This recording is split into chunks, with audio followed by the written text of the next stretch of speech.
All right, let's talk about the semicolon. It's one of the most effective, elegant, and, let's be real, one of the most intimidating punctuation marks in the English language, but it doesn't have to be. It really does have a reputation. A lot of us just avoid it because we're scared of getting it wrong. But what if I told you it's actually way simpler than you think? We're going to demystify this thing together. See, the trick is to stop thinking of it as some weird version of a comma or a period. Just forget that.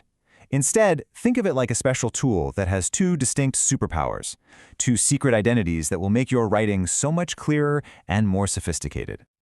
So here's how we're going to break it down. First, we'll uncover its real identity.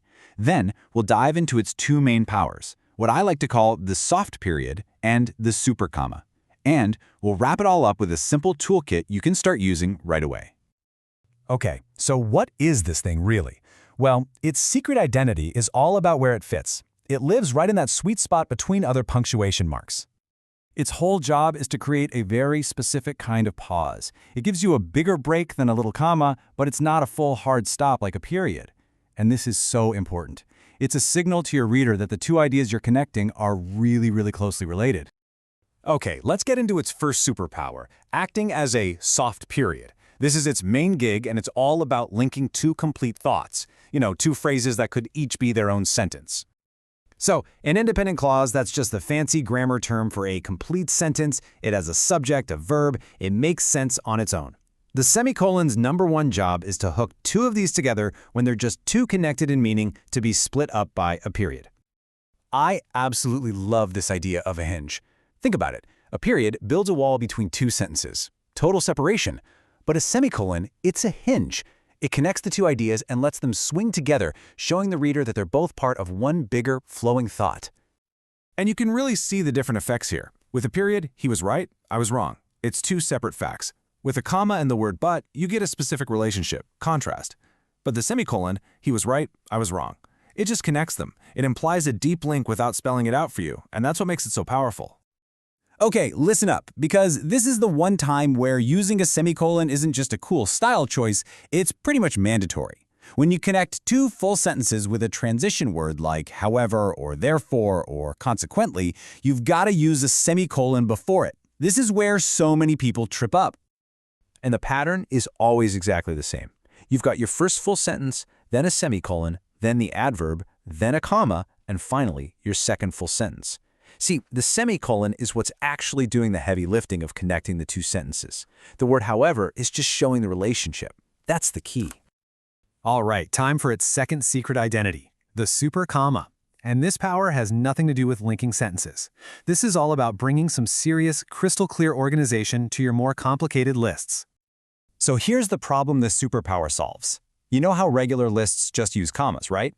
But what happens when the things in your list need their own commas? It can turn into a total mess. Just look at this sentence. I traveled to Madrid, Spain, Lisbon, Portugal, and Paris, France. How many places did I actually visit? It looks like 6, right? But it's only 3. The commas are all fighting each other, and it's just plain confusing to read. And, boom, look at that. Here's the fix. By swapping the main separating commas for semicolons, everything becomes perfectly clear. The semicolon is acting like a super comma here, grouping the smaller items together. Madrid, Spain is one unit. Lisbon, Portugal is the next. Perfect. It just works. And this rule is your best friend anytime your list items get a little complex. It's awesome for city-state locations, for listing people with descriptions, or for names with titles. The semicolon is your go-to organizing tool here. So, let's pull all this together. We're going to build a simple toolkit so you can walk away from this and use the semicolon with total confidence. First, let's clear up one quick but really important point of confusion. The semicolon versus the colon. The absolute easiest way to remember the difference is this. A semicolon joins two equal ideas. A colon, on the other hand, introduces something, like an explanation, a quote, or a list.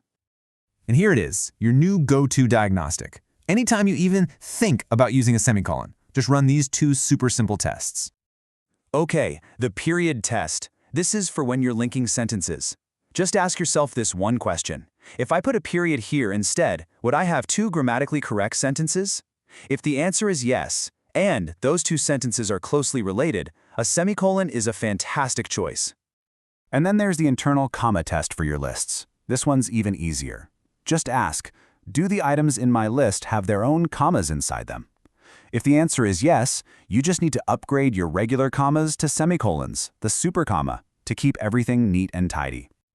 So you see, the semicolon isn't so scary after all. It's just a precision tool. It links related ideas and organizes complex information. Honestly, it's a sign that the writer is in complete control. So the only question left is, now that you know its secret identities, what are you going to do with it?